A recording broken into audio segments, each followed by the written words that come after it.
Hi everyone, this video is to welcome you to the Fall Anti-Racist Inquiry Series. This series is hosted by the Initiative for Social Justice Pedagogies, which used to be the Expanding Cultural Diversity Projects.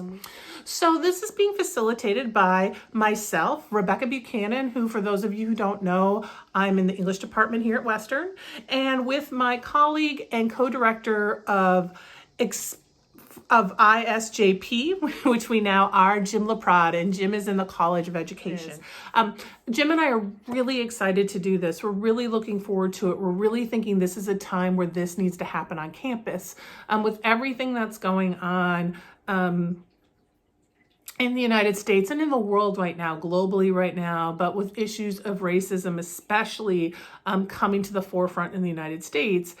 So I'm really excited.